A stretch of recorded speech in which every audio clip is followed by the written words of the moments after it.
आउज़ुबिल्लाहिमिनश्शैतानिर्रजीम बिस्मिल्लाहिर्रहमानिर्रहीम। Major concept इस unit के अंदर हम क्या क्या पढ़ने वाले हैं, human skeleton, disorders of skeleton और मसल्स। वैसे मसल्स के भी दो यहाँ पे इन्होंने डिजीज़ दी हुई हैं, टेटिनस और टेटिनाई, लेकिन बहुत कम है। लेकिन डिसऑर्डर्स ऑफ स्केलेटन और ह्यूमन स्केलेटन ज़्यादा दिया हुआ है। लेकिन इसका कतई तौर पे ये मकसद नहीं है कि डाव आपको कॉकरोच नहीं देगा। डाव आपको कॉकरोच डाल के ज़रूर देगा, उसको हालांकि बुक में नहीं है, लेकिन वो फिर भी आपके पास कॉकरोच का एक्सोस्केलेटन वगैरह के बारे में पूछ सकता है। तो आप प्लीज़ एनिमल किंगडम को प्लीज़ अपने दिमाग में रखिएगा, प्लीज़ उसको मत निकालिएगा। एक होता है एक्सोस्केलेटन, बाहर के स्केलेटन होता है जो कि बॉडी के ऊपर होती है, और एक होता है एंडोस्केलेटन। हमारा एंडोस्केलेटन है, दो किस्म के वो होते हैं हमारे पास स्केलेटन। बोन्स होता है जो कि हार्ड होते हैं, जो कि शेप वगैरह देते हैं, और कार्टिलेज जो कि सपोर्ट वगैरह करते हैं। स्टडी ऑफ बोन्स को हम ऑस्टियोलॉजी कहते हैं। पैदाइश के दौरान हमारे पास 300 होते हैं, फिर जब वो फ्यूज़ हो जाती है तो हमारे पास 206 बन जाती हैं।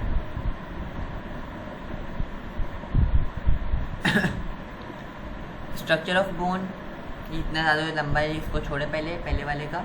तो हम यहाँ से the major proportion of bone is formed by collagen fibres. Collagen fibres सबसे पहले होता है। मैंने आप लोग को उस दिन भी कहा था कि वो वापस से मैं उसका नाम भूल गया, मुझे प्लीज़ याद मत देना उसका नाम क्या है, लेकिन हड्डियाँ उबाल के जो निकलता है ना, मुर्गी की या गाय की या बकरी की, जो भी आप लोग को अच्छा लगे, उसकी हड्डियों को उबाल के जो यखनी जो बनती है, उस यखनी के अंदर आपको कोलेजन फाइबर होता है। तो वो अगर आपको अपनी हड्डियाँ अभी से स्ट्रॉन्ग करनी है, आप तो लड़की हैं, आप लोग की हड्डियाँ ज़्यादा स्ट्रॉन्ग होनी चाहिए, क्योंकि आप लोगों को फिर एक पूरा घर उठा के चलना होता है, बहुत सारी जिम्मेदारी होती है आपकी, और बसों पे भी लटकना होता है। आप लोगों के पास बाइक का ऑप्शन नहीं है। अभी भी बेचारी कराची यूनिवर्सिटी की एक लड़की का एक्सीडेंट हुआ, बेचारी का इंतकाल हो गया। तो कोलेजन फाइबर्स होना ज़रूरी है कि आप लोग बस के स्टैंड को, मैं ये नहीं बोल रहा, मैं खुद भी बस पे जाता हूँ, आप लोग प्लीज़ बुरा मत मानिएगा। तो सॉरी अगर आप लोग को एग्जाम्पल बुरी लगी हो। इसके अंदर मिनरल्स होते हैं, 10 to 20% वाटर होता है। इसके अंदर वाटर कम होता है, लेकिन हमारे पास जो कार्टिलेजेस होते हैं वो मूवेबल होते हैं, उनके अंदर वाटर ज़्यादा होता है। कोलेजन हमारा एक फाइब्रस प्रोटीन है, स्ट्रेंथन करता है बोन्स को कैल्शियम के साथ अपॉन कैल्सिफिकेशन और ऑसिफिकेशन। सही है, कैल्शियम की वजह से कोलेजन एक स्ट्रॉन्ग वो होता है हमारे पास। ठीक है, हमारे पास टर्मिनल एजेस होते हैं जो कि ऊपर का होता है, उसको हम एपिफाइसिस कहते हैं, और नीचे वाले को भी हम एपिफाइसिस कहते हैं। उसके बाद में जो उसका सीधे ई के बाद जो डी आता है वो डायाफाइसिस है। डियाफाइसिस भी लोग बोलते हैं, डायाफाइसिस, और उसके बीच में हमारे पास मेटाफाइसिस है जो कि दोनों के बीच में होता है। एपिफाइसिस एक कैल्सिलस या तो स्पंजी पार्ट है बोन का। इसके पास small weight bearing across regions है, मतलब एक क्रॉस यूँ आ रहा है, एक क्रॉस यूँ आ रहा है, मतलब ट्राइंगल के अंदर है, तो इसको हम ट्रेबेक्युला कहते हैं। T for triangle, T for trabecula, ऐसे याद रखिएगा। Epiphysis is filled with red bone marrow, मतलब इसके अंदर से ब्लड भी बनता होगा, which produce 20% blood cells that forms about 20% of total mass of the skeleton. अगर 20% ब्लड सेल्स हैं तो 20% ही टोटल बोन मास का होगा एक स्केलेटन का। सबसे बड़ी वाली हमारे पास 30 फीमर होती है, सबसे छोटी हमारे पास स्टेप्स होते हैं जो कि कान में होते हैं। ठीक है, इनका स्टेप्स मेलियस, तो स्टेप्स सबसे छोटे वाले हैं। और हमारे पास external part of the diaphysis, उसको हम कॉर्टिकल बोन कहते हैं, और कॉर्टिकल बोन्स फॉर्म करते हैं 80% ऑफ स्केलेटल मसल्स। और हमारे पास मैनी स्मॉल सिलिंडर्स होते हैं जिसको हम ऑस्टियंस कहते हैं। यहाँ पे छोटे छोटे ऑस्टियंस हैं, बने हुए भी हैं। तो हम यहाँ पे आ गए हैं। Each osteon is made up of many lamellae which are concentrated layer made of an organic part collagen and an organic part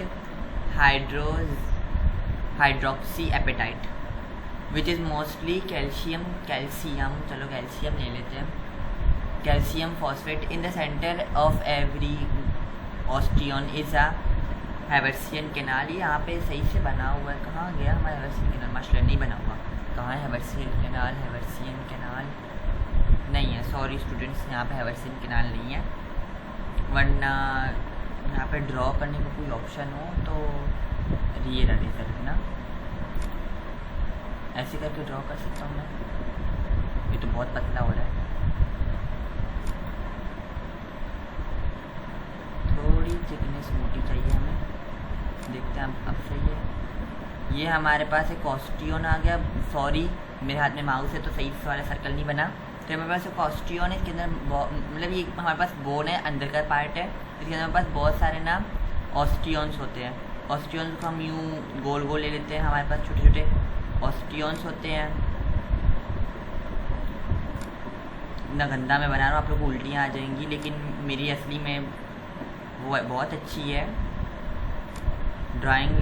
writing ख़राब है, राइटिंग का मैं मानते हो डॉक्टर वाली राइटिंग होनी भी चाहिए।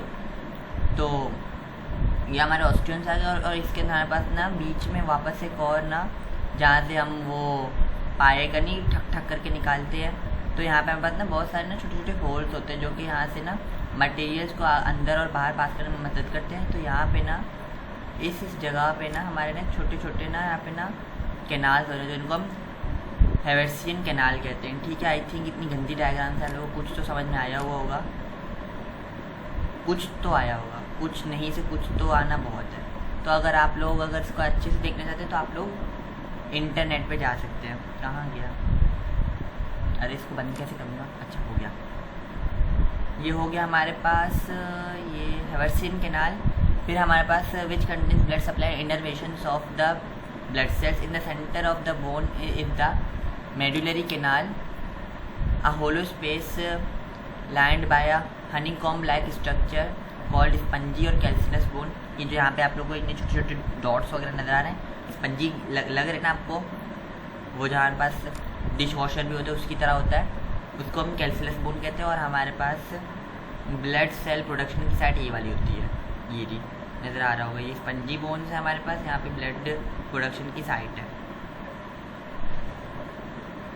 ठीक है, ओवरऑल कवरिंग को हम कहते हैं पेरियोस्टियम। पेरियोस्टियम अलाउ करता है attachment of muscle connective tissue tendons to the bone and provide pathway for blood and lymphatic vessels. Endosteum is a soft, endosteum अंदर का पार्ट है, बेचारा छोटा छोटा सॉफ्ट होता है, थिन लेयर होती है, सॉफ्ट लेकिन थिन लेयर है। दैट मुझे नहीं पता आप लोगों ने ईद वाले दिन आप लोग कसाइयाँ बनी है नहीं बनी, वैसे मेरे ख्याल से लड़कियाँ भी कसाइयाँ बनती हैं। हम तो वो बहुत मोटा मोटा काट के घर भिजवा देते, फिर हमारी अम्मी और बहनें ही बैठ के उसको छोटा छोटा बोटियाँ बना के उसको थैलों में भर के फिर भिजवा रही होती हैं। The inner cavity of long bones, it has progenitor stem cells, these osteogenic progenitor cells develop into osteoblast which secrete the bone matrix. ये तो आप लोगों ने पता है। तो कॉन्ड्रोब्लास्ट हमारे पास कार्टिलेज करता है, ऑस्टियोब्लास्ट क्या करते हैं? Bone matrix. कॉन्ड्रोब्लास्ट क्या करते हैं? कार्टिलेज। ये ऑस्टियोजेनिक प्रोजेनिटर सेल्स, इसको दफा करें। प्रीकर्सर भी लिख सकते हैं, ऐसा ज़रूरी नहीं कि आप इतना लंबा सेल याद करें, कुछ नहीं है, ओपीसी कर लें। ये हमारे पास आ गया। फिर ये हीलिंग ऑफ फ्रैक्चर्स वगैरह में मदद करता है। ऑस्टियोब्लास्ट का काम आप लोग को पता होगा, और ऑस्टियोसाइट्स का भी और ऑस्टियोब्लास्ट का भी। ऑस्टियोब्लास्ट बनाता है, ऑस्टियोब्लास्ट ब्रेक डाउन करता है, जज्ब कर देता है, खुश्क कर देता है। और ऑस्टियोसाइट हमारे पास जो मेच्योर वाले होते हैं उनको हम ऑस्टियोसाइट्स कहते हैं। बस ये 3 इसके फंक्शन, इसको याद रखिए, इतना डिटेल में बन जाए, बाकी सारा काट दें। स्ट्रक्चर ऑफ लॉ, ये महमूस चीज़ वापस आ गई। मुझे कार्टिलेजेस नहीं पसंद, कार्टिलेजेस बहुत ज़्यादा है, बोन्स जल्दी आसानी से, कार्टिलेजेस बहुत ना मुसीबत वाली चीज़ है। आप लोग आएंगे आप लोग को पता चल जाएगा। Cartilage is a soft flexible form of connective tissue surrounded by a layer called perichondrium. सही है, पेरिकॉन्ड्रियम होता है, ये हमारे पास बोन का प्रीकर्सर होता है डेवलपिंग एम्ब्रायो के अंदर। और हमारे पास ये प्रोवाइड करता है कुशन, रिड्यूस करता है फ्रिक्शन बिटवीन बोन्स। ये इसके फंक्शन है, प्लीज़ फंक्शन तो आप लोग खुद पढ़ लीजिएगा। Cartilage gets nutrition from their surrounding tissues by diffusion, since they lack blood vessels therefore they grow and repair slower than other tissues, blah blah blah. और हमारे पास formation of cartilage is initiated by chondroblast, वहीं osteoblast chondroblast bones. फिर हमारे पास जो develop होके जो सही वाला बन जाता है उसको हम कॉन्ड्रोसाइट बोन्स कहते हैं। और यहाँ पे क्या है?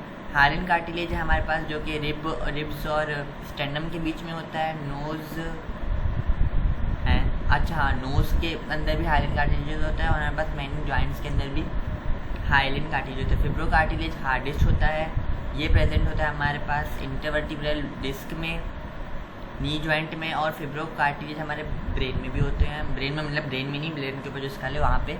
एंड इन पेक्टोरल गिर्डल, पेक्टोरल गिर्डल ऊपर वाला गिर्डल, पेल्विक गिर्डल नीचे वाला, लोअर लिम्ब, ये हमारा अपर लिम्ब की बात हुई पेक्टोरल गिर्डल। इलास्टिक हमारे पास मोस्ट फ्लेक्सिबल होते हैं, हमारे पास कान में होते हैं वहीं यहाँ पे लिखा हुआ है external and internal auditory tube, वहीं पिना और फेयर, ये तीनों एक ही चीज़ है। एपिग्लॉटिस में होते हैं और लैरिंग्स में होते हैं। आप लोग अगर वंडर करते होंगे कि हिस्टोलॉजी क्या होती है, हिस्टोलॉजी ये होती है, ये आपके लिए ज़रूरी नहीं है, इसको अभी दफ़ा करें। जो लोग सीएलएस में जाएंगे उनको भर भर के पढ़नी है, तो वहाँ पे भर भर के पढ़ लीजिएगा। वैसे मैंने भी ये पढ़ी हुई है, बहुत गंदी चीज़ है। नहीं, ये मेरा दोस्त है, ये मेरा दोस्त है, ये मेरा दुश्मन है, ये वही वाली बात है। तो हमारे पास ये एमसीक्यूज बनते हैं जो यहाँ पर हमारे कैरेक्टरिस्टिक्स लिखे हुए हैं। स्ट्रेंथ, हार्ड, सॉफ्ट, ये सबको पता है। Formation osteocyte, chondrocyte, calcification, calcium and minerals not calcified, टॉड periosteum, perichondrium, support, protect joints, 10 to 20% water, 80% water, form blood cells, do not form blood cells. अभी जो चीज़ आने वाली है ना, ये तो मज़े वाली चीज़ है, लेकिन जो अभी वाली जो चीज़ आएगी ना मसल कॉन्ट्रैक्शन वाली, वो चीज़ गंदी है। एक्सियल स्केलेटन, एक्सियल मतलब बीच वाला स्केलेटन, अपेंडिकुलर मतलब साइड वाला। सही है। तो हमारे पास दो किस्म के होते हैं, यहाँ का एक्सियल होता है और अपेंडिकुलर होता है। मुझे नहीं पता आप लोगों को ये चैप्टर पसंद है नहीं पसंद, मुझे तो पसंद था। वैसे मुझे नर्वस कोऑर्डिनेशन ज़्यादा पसंद था इससे। It has 80 bones including 28 bones in the skull, 28 होती है माशाल्लाह। 1 हायोइड बोन होती है, 26 बोन्स हमारे पास वर्टिब्रल कॉलम में होती हैं, 24 रिब्स होती हैं और एक हमारे पास बेचारे स्टर्नम आगे लटका हुआ होता है। स्कल बोन्स हमारे पास क्रेनियल होता है, फेशियल होता है, ऑडिटरी होता है। क्रेनियल बोन्स के अंदर हमारे पास 2 पेराइटल हैं, 2 टेम्पोरल हैं, एक फ्रंटल है, एक ऑसिपिटल है, एक एथमॉइड, एक सिफिनॉइड है। एथमॉइड और सिफिनॉइड हमारे कान के पीछे होते, तो एक हमारे बेचारा एक ही कान है। एक कान बोलोगे नाक, नोज़, तो ये नोज़ के पीछे तो एक ही नाक है बेचारी, तो उसके पीछे एक एथमॉइड, एक सिफिनॉइड। ऑसिपिटल हमारे पास एक होता है जो कि पीछे की तरफ होता है, नहीं ऑसिपिटल नहीं, हाँ ऑसिपिटल पीछे की तरफ होता है। ऑसिपिटल प्लीज़ पीछे की तरफ होता है, मेरी गलती है। ऑसिपिटल पीछे की तरफ होता है, यहाँ पे देखो ऑसिपिटल बोन पीछे की तरफ बना हुआ है। 2 टेम्पोरल होते हैं साइडों में और 2 पेराइटल होते हैं साइडों में, बस सही है। यहाँ पे अगर आप ये वाला कर लेते तो ज़्यादा आप लोग को टाइम लगेगा। वैसे अगर ये वर्डिंग वाले तो थोड़ा कम टाइम जाएगा, नहीं ये करेंगे तो कम टाइम जाएगा वैसे।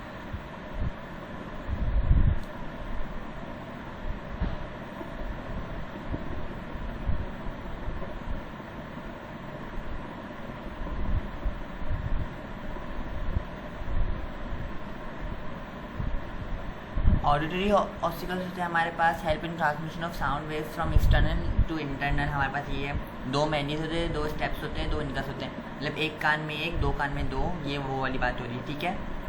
तो एक तरफ हमारे पास एक मेलियस, एक स्टेप्स और एक इनकस होता है, और सबसे छोटी वाली बोन हमारे पास स्टेप्स होती है, मैंने पहले बता दिया। प्लीज़ ये एमसीक्यू के लिए याद रखिएगा। The bone lies in between skull and post cranial skeleton called the hyoid bone. पता है सबको, यू शेप होती है, provide for tongue and muscles of the oral cavity. सबसे दुनिया तरीन के मुश्किल जो हड्डियाँ होती हैं ना, वो स्कल में होती हैं। अगर आप लोगों को लगता है कि ये मुश्किल है, ये मुश्किल है, तो आई थिंक आप लोग गलत हैं। सबसे मुश्किल तरीन हड्डियाँ यहाँ पे होती हैं स्कल के अंदर। वर्टिब्रल कॉलम हमारे पास स्पाइनल कॉर्ड होती है और serve as for blood cell production, ये वो हो गया। 7 थोरेसिक होती हैं, 7 सर्विकल होती है, 12 थोरेसिक, 5 लंबर, 1 सैक्रम, 1 कॉकिक्स, ठीक है। वरना ओरिजिनली बच्चे के अंदर 5 होती हैं और ये 4 होती हैं। तो इन शॉर्ट बच्चे के अंदर 9 होती हैं, फिर ये जॉइंट हो जाती है, फिर 1 बन जाती हैं। सर्विकल हमारे पास नेक में होता है। थोरेसिक रीजन तो आप लोग पता है चेस्ट में होता है, रेडियो वालों के लिए अच्छा है ये। और anteriorly attach to ribs, lumbar in abdominal region behind the chest, sacral. मैं आप लोगों को अभी से ही रेडियो वाला, सीरियस वाला, ओटी वाला बना दिया आप लोगों को। मुझे पता नहीं क्यों ना अंदर से फीलिंग आ रही है, अच्छी बात है आ रही है कि आप लोग इंशाल्लाह कर लेंगे। हमारे पास एक सैक्रल होती है और एक कॉकिक्स होती है, सही है। यहाँ ये सब कुछ हो गया। ये 5 वर्टिब्रा, ये 4 वर्टिब्रा पहले बता दी तो वो नहीं होगा। ये एमसीक्यू के लिए मैं बता रहा हूँ, इसलिए इंपॉर्टेंट है। रिपकेज या प्लीज़ आप लोग रिपकेज प्लीज़ पढ़ लीजिएगा। हमारे पास 7 ट्रू होते हैं, फिर हमारे पास जो बचे हुए फॉल्स होते हैं, फ्लोटिंग होते हैं, 2 तो फ्लोटिंग होते हैं, बाकी 3-4 फॉल्स होते हैं। 5 पेयर, वैसे 5 के जो पेयर होता है वो फॉल्स होता है, बाकी 2 लटक रहे होते हैं, फ्लोटिंग होते हैं। ये रहे, और ऊपर के जो 7 होते हैं हमारे पास वो ट्रू होते हैं हमारे पास, ठीक है। 752। और हमारे पास अपेंडिकुलर स्केलेटन आ गया। ये सबसे गंदी रीजन ये वाली पेक्टोरल गिर्डल, बहुत गंदी रीजन है, हद से ज़्यादा गंदा रीजन। पेल्विक गिर्डल मज़े वाले, लेकिन पेक्टोरल गिर्डल अल्लाह माफ़ करे। Provide structural support to the upper region of the body. The total number of bones associated with pectoral girdle 64 both sides, मतलब एक साइड पे 32 है। 2 क्लेविकल है हमारे पास, 2 स्केपुला हैं। क्लेविकल को हम ब्यूटी बोन भी कहते हैं, वैसे कमज़ोरी वाली हड्डी होती है ब्यूटी बोन कह के घूमने होते हैं। बोथ साइड पेक्टोरल गिर्डल के हमारे पास एंट्री लिम्ब में होते हैं हमारे पास। ह्यूमरस होता है, रेडियस होता है, अल्ना होता है। इसमें बड़े कन्फ्यूजन होती है। बहुत सारे लोग ना टार्सल्स को 8 समझ के टिक करके आ जाते हैं और कार्पल्स को 7 करके आ जाता है, लेकिन कार्पल्स 8 होते हैं हमारे पास और टार्सल 7 होते हैं। लेकिन लोग हमेशा कन्फ्यूजन में गलत लगाए थे, मैंने खुद गलत लगाया था अपने बोर्ड के पेपर्स में, थैंक यू। तो प्लीज़ कार्पल्स 8 होते हैं, 7 नहीं होते। प्लीज़ अपने दिमाग में बात रख लें, एक MCQ से एडमिशन रुक जाता है। 10 मेटाकार्पल्स होते हैं और हमारे पास 20 फेलेंजेस होते हैं, 14 फेलेंजेस होते हैं। जो थंब होते हैं उसके अंदर सिर्फ 2 होते हैं।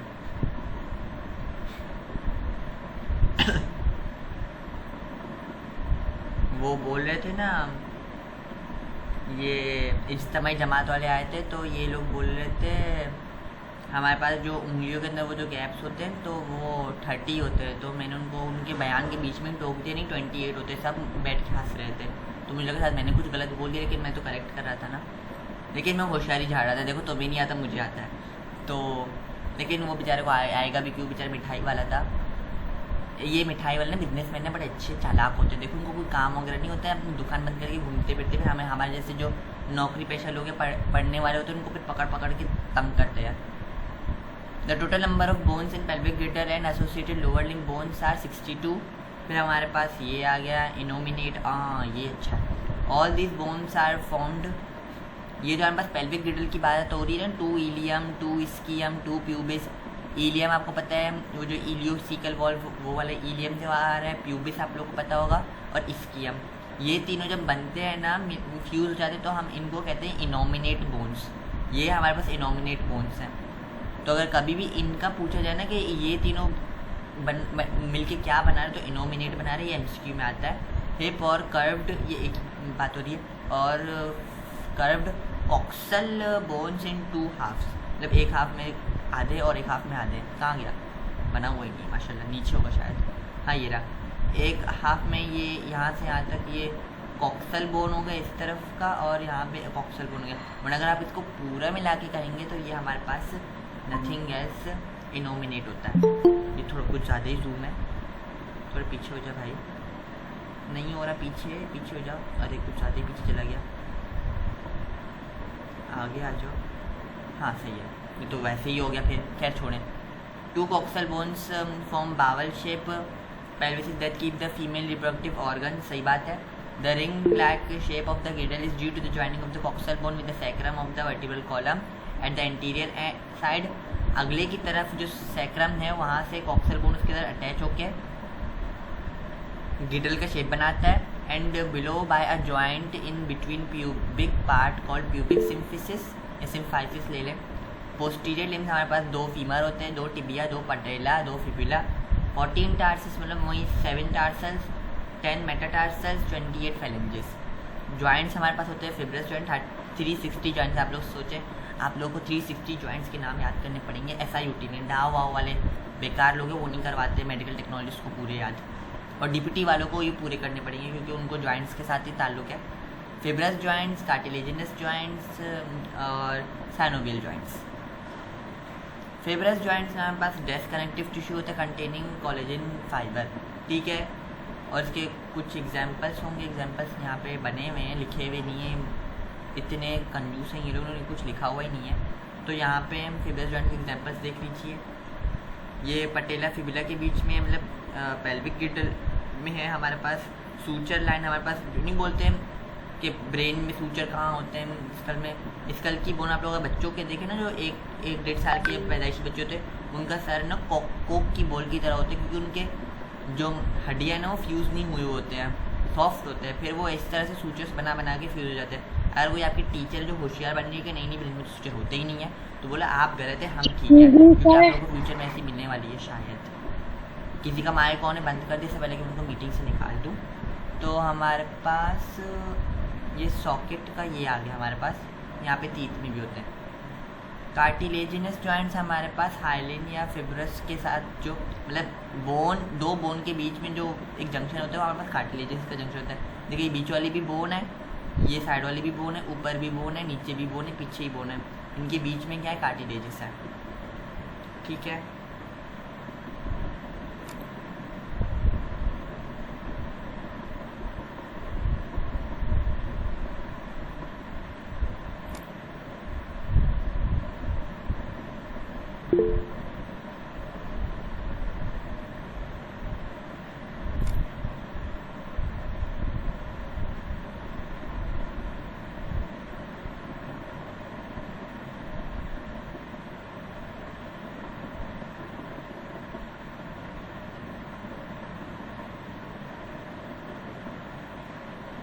ओ स्क्रीन कहाँ गई? स्क्रीन तो मैंने लगाई थी जब आप लोग आए थे, आई थिंक स्क्रीन आप लोगों ने देखी थी ना, मैंने लगाई हुई थी। स्क्रीन कहाँ गई भाई? मुझे पता ही नहीं है स्क्रीन कहाँ गई।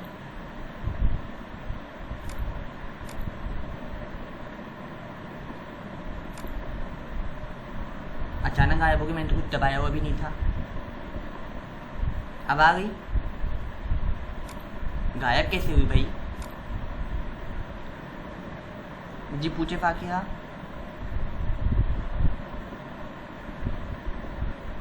आई एम रियली सॉरी, लेकिन मैंने देखिए कुछ भी नहीं दबाया हुआ था, मैं तो चुपचाप पढ़ा रहा था। वो आप लोगों ने वो देखा, मैं जो गंदी सी डायग्राम बना रहा था, वो आप लोगों को नज़र आ रहा था। हम सेंड कर दें तो कैसे गायब हुई मेरी? पता नहीं कैसे गायब हुई मेरी, मुझे समझ नहीं आया। मैं सॉरी बोलूँ ना बोलूँ, लेकिन फिर भी sorry.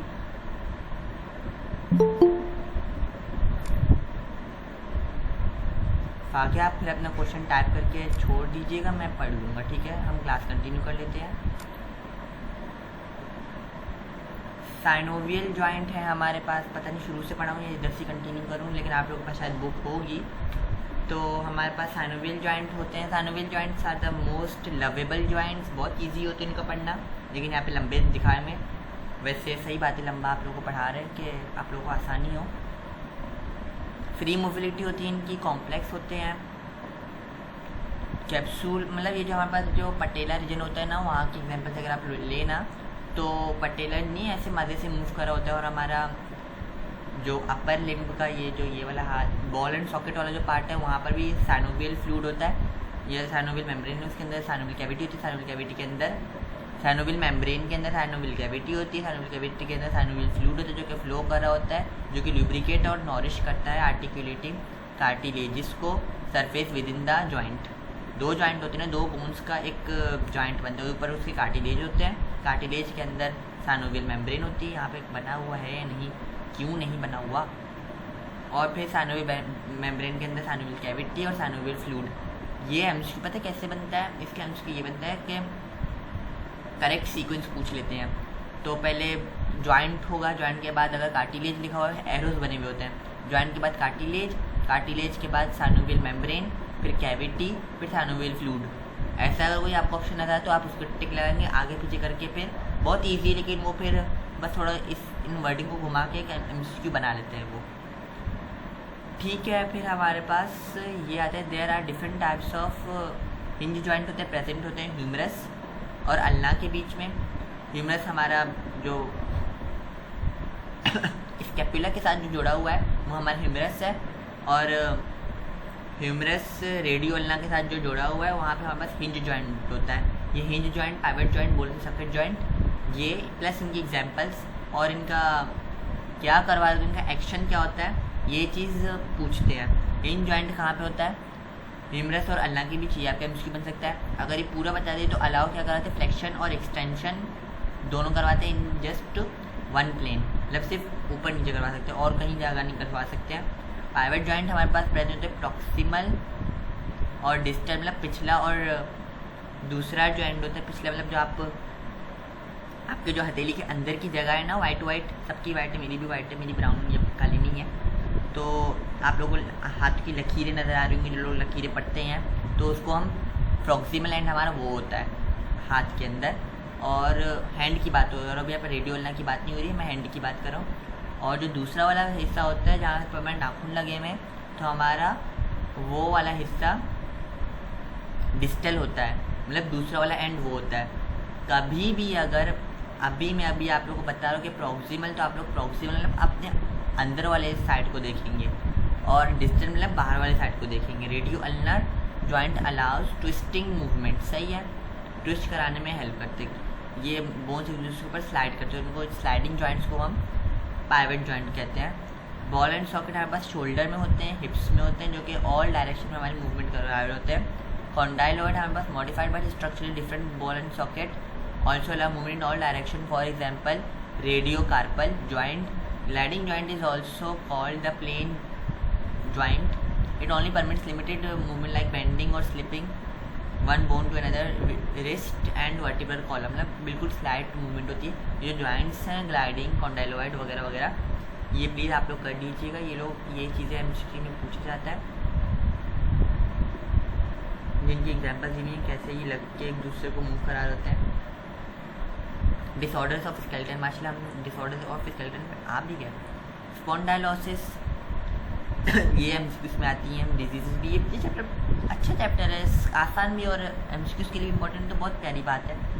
Spondylosis related to abnormal degenerative changes in vertebra, these changes may develop abnormal outgrowth spur, narrowing the gap between adjacent vertebra and degeneration of vertebral disc due to aging।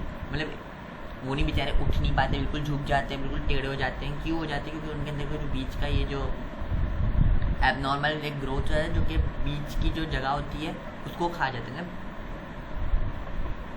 कहाँ से ये तो कुछ यहाँ पे दिखा भी नहीं सकता मैं, बस आप लोग ये समझे कि यहाँ पे आप लोगों को मेरा कर्सर नज़र आ रहा होगा, ये एरो नज़र आ रहा होगा, यहाँ पे एक एबनॉर्मल ग्रोथ हो जाएगी, तो अंदर वाले जितना भी जो मैंने अपनी ट्यूमर का बताया था कि वो ट्यूमर कैसे ऑक्सीजन और न्यूट्रिएंट्स को जज़्ब कर लेता है, तो अपनी ब्रांचेस अंदर घुसा देगा ना, तो अंदर वाला जो स्ट्रक्चर है ना वो पूरा खुश्क होकर उसके अंदर बीच का जो जितने भी जगह है ना वो सब नैरो हो जाएगा।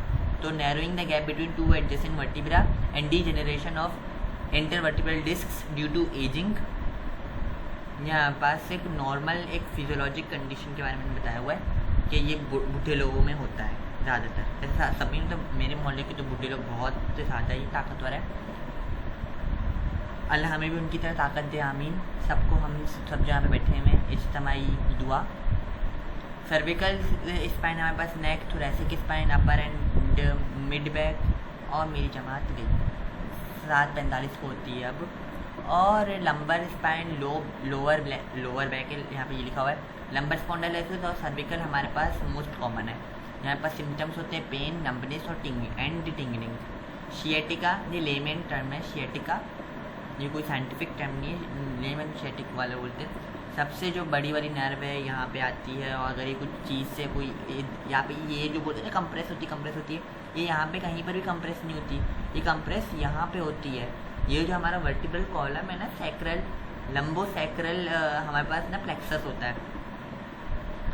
लंबर वर्टिब्रा और सैक्रल वर्टिब्रा के अंदर से जो स्पाइनल कॉर्ड गुजर है ना, उसकी जो ब्रांचेस है ना, यहाँ वाली जगह ना दबती है, तो यहाँ से पेन स्टार्ट होता है। यहाँ से पूरा, फिर बोलते हैं ना पूरा पैर के अंदर अगर एक जगह है वो नर्व अगर यहाँ से डैमेज हो रही है, ऊपर से जो नर्व सिग्नल सही आना चाहिए ना, बुक में हमें गलत बताया, टीचर्स भी हमें गलत ही बताते हैं।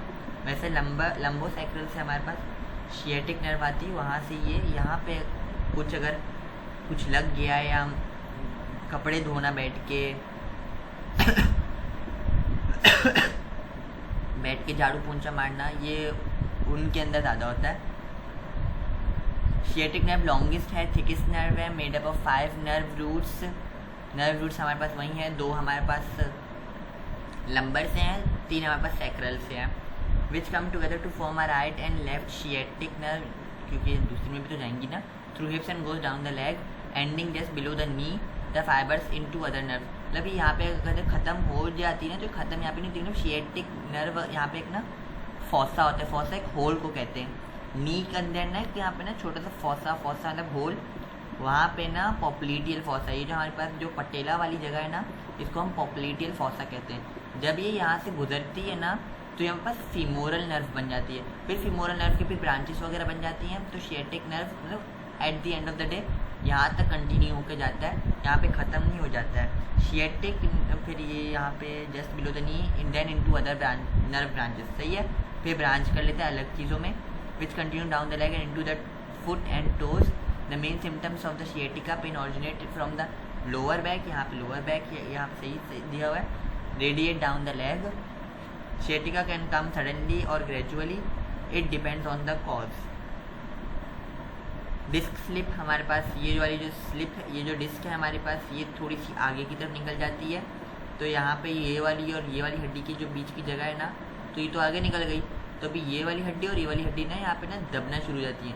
जब ये दोनों दबेंगी तो इस बेचारे का क्या हाल होगा। तो बस यहाँ पे ये चीज़ों की वजह से होता है। और इसलिए बोलते हैं daily activities like walking, lifting, running की वजह से हो सकता है। Each disc has 2 regions, out हमारे पास टफ होता है और हमारे पास सॉफ्ट ग्लेटिनस रीजन होता है हमारे पास। ये स्लिप हो जाती है, हर्निएटेड हो जाती है, प्रोलैप्स होती है। हर्निएट मतलब आगे निकल के गिर जाना, जिसके हमें हर्निया वाला वो जो वो होता है, वैसे खवातीनों को हर्निया ज़्यादा होता है। और प्रोलैप्स्ड मतलब ये बीमारी खवातीनों को ज़्यादा होती है, उसके ऊपर वाली बीमारी खवातीन और मर्द दोनों को होती है, लेकिन ये वाली बीमारी ज़्यादा खवातीनों को होती है। ड्यू टू सेवरल रीज़न, सबसे बड़ी रीज़न जो आपकी अगर अम्मियाँ हैं वो कपड़े अगर बैठ के बेचारी हाथ से धोती हैं तो उनके साथ ये प्रॉब्लम हो सकती है। मेरे भी हाथों में दर्द होता है क्योंकि मैं भी कपड़े धोता हूँ, और पीठ में तो हद से ज़्यादा होता है। अभी मेरे हाथों में बहुत दर्द हो रहा है, कल मैंने कपड़े धोए थे, कल परसों कपड़े धोए, अभी तक हाथ में दर्द हो रहा है। If the slip disc compresses one of the spinal of the victim may also experience numbness and pain along the affected nerve। मैंने एक्स्ट्रा नॉलेज देने के चक्कर में ये लेक्चर लंबे हो जाते हैं। आर्थराइटिस एक डिजीज़ है जो कि अफेक्ट करती है हमारे जॉइंट्स को, जो कि इन्फ्लेमेशन और डिग्रेडेशन ऑफ जॉइंट्स कराती है, पेन कराती है, inflammation, making it difficult to move और स्टे एक्टिव। 3 किस्म के होते हैं, इतने लंबा इसको ना करें। आर्थराइटिस होता क्या है, बस अफेक्ट करता है जॉइंट्स को। ये हमारे पास ये 3 किस्म के होते हैं, ankylosis, spondylosis, gout, rheumatoid arthritis और ऑस्टियोआर्थराइटिस।